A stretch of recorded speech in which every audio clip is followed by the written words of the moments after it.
Good morning mga kababayan mula po sa North America at magandang gabi sa Pilipinas. Alright, okay mga kababayan. Mainit po ang nangyayari sa Pilipinas. Marami pong mga kaganapan. Ito nga po, ang mainit ngayon ay ang mga balibalitang pagpapatalsik kay Pangulong Bongbong Marcos. Yan mga kababayan. Bago po tayo magsimula, gusto ko pong batiin at i-shoutout kayong lahat sa aking pong mga followers and subscribers. Marami pong salamat. Special mention sa aking kaibigan sa Agusan del Sur na si Ronald Humawan. Yan, palakpakan po natin ang ating mga taga-subaybay. Marami pong salamat sa inyong lahat. Okay. Alright mga kababayan. Ito po ang maugong ngayon. Ang balibalita na may grupo ang mga DDS binuo ni Sara Duterte na gustong pabagsakin ang administrasyong Marcos. At napakinggan naman po natin ang Pangulo na nagsabing he's taking it seriously. Alam niyo po mga kababayan, dapat lang na seryosohin ng Pangulo ito. Dahil alam po natin that this is valid mga kababayan. Ito ay legit. Ito pong pagbabanta na ito. Sa ngayon po mga kababayan, gumagamit po sila ng threats, pagbabanta, lalo na po yung mga kumokontra, mga vloggers, mga BBM vloggers, etc. At ito nga po ang matunog, itong planong pagpapatalsik, pagpapabagsak kay PBBM mga kababayan. Mabuti naman at nasabi ng Pangulo na siniseryoso niya po itong threat na ito or mga ugong-ugong na balita sapagkat sa aking pong pananaw, ito po ay totoo. Ito po ay legit mga kababayan.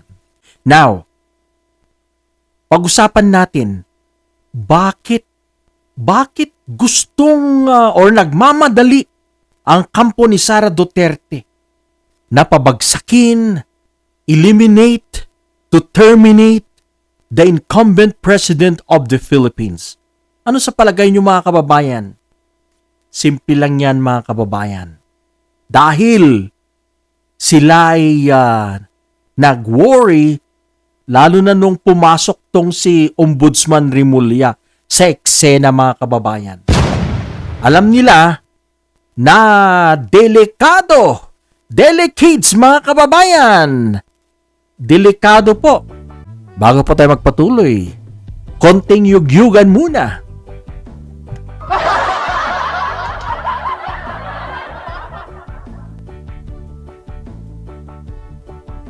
Ayan. Well, tanggal po ng antok. Okay. Pagpatuloy na po natin. Yan. So, bakit po sila nagmamadali? Marami na po ang umamin sa mga retired. May mga hinihimok po sila, mga retired na dati mga sundalo sa AFP, etc. Sila Kirubin, etc. At nagsalita po sila na meron nga pong grupo sa kanila ang nagpaplano talaga na gustong pabagsakin si PBBM. Back to our question earlier, bakit sila nagmamadali na pabagsakin si BBM? Sapagkat, delikado po sa kanila. Threat po si Boying Remulla, mga kababayan, bilang isang ombudsman. Wala na po si Martires na kanilang tagapagtanggol o siya pong nagbabantay sa Office of the Ombudsman na dati po bias maka Duterte. Kung may kaso ang isang Duterte or isang DDS ay pinapalampas po ni Martires.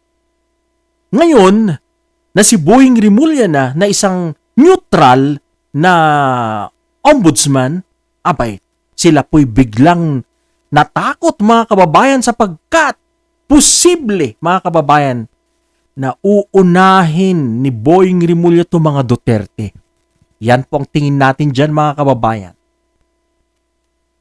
Bakit sila nagmamadali? Sapagkat pag naunahan sila ni Boying Rimulya, abay, makakasuhan silang mag-anak, silang pamilya, at mahuhubaran sila sa harap ng taong bayan, mga kababayan. Ibig po nating sabihin, kaya na pong ungkatin ni Boying Rimulya ang kanilang mga bank records, mga kababayan. Yan, at malalaman ng mga Pilipino ang katotohanan. Kung totoo ba yung mga akusasyon ni former Senator Trillanes na ang pamilyang ito ay may kaugnayan sa droga at tumanggap ng mga bilyong pera galing po sa or katas ng droga, mga kababayan. Kaya, mga kababayan, gusto po nilang gawin kagad na ilaglag, sipain si Pangulong Bongbong Marcos para hindi po matuloy yung si Boying Rimulya sa pag-iimbestiga. Yan, uunahan na po nila. So ang nangyayari po mga kababayan ay parang unahan na. Gusto po nilang unahan si PBBM para hindi matuloy ang mga pag-iimbestiga. Gusto po nilang unahan si PBBM. And mga kababayan, I hope na gawan ng paraan or bilisan ng gobyerno ang pag-iimbestiga sa mga Duterte. Otherwise, pag nakatsyempo po sila, nako, baka di po natin alam ang posibleng mangyari. So hinihimok na nila ang military, mga kababayan, na pabagsakin ang Marcos administration, na talikuran ang kanilang suporta sa incumbent president ng Pilipinas. Kaya ito, mga kababayan, ang the main reason kung bakit sila po ngayon ay nagmamadali na sipain si BBM, si Pangulong Bongbong Marcos, sapagkat mahuhubaran sila sa taong bayan. Malalaman ng taong bayan ang katotohanan pag nag-imbestiga ang Office of the Ombudsman. Sila Sara Duterte, most especially, at Pulong Duterte sa kanyang issue sa 51 billion, mga kababayan. Yan po ang iniiwasan nila. Para po sa mga Duterte, it's now or never. Yan po ang kanilang inaawit ngayon. It's now or never.